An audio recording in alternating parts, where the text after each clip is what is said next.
தெலுங்கானா மாநிலத்தில் பணி ஓய்வு பெற்ற மோப்ப நாய்க்கு காவல்துறையினர் பொன்னாடை போர்த்தி மலர் மாலை அணிவித்து பிரிவு உபச்சார விழா நடத்தினர். அடிலாபாத் காவல்துறையின் மோப்ப நாய் பிரிவில் லாப்ரடார் இனத்தை சேர்ந்த தாரா என்ற அந்த நாய் இடம்பெற்றிருந்தது.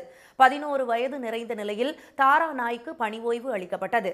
இதையடுத்து காவல்துறையினர் அதற்கு பிரிவு உபசார நிகழ்ச்சியை நடத்தினர்.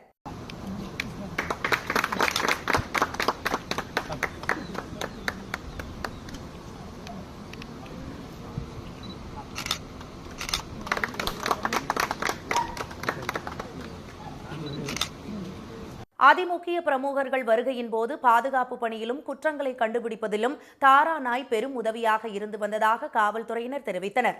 அதன் சேவையை பாராட்டி கௌரவப்படுத்தும் காணொலி சமூக வலைதளங்களில் பரவி வருகிறது. உடனுக்குடன் செய்திகளை தெரிந்து கொள்ள சன் நியூஸ் பெல் ஐகானை கிளிக் பண்ணுங்க.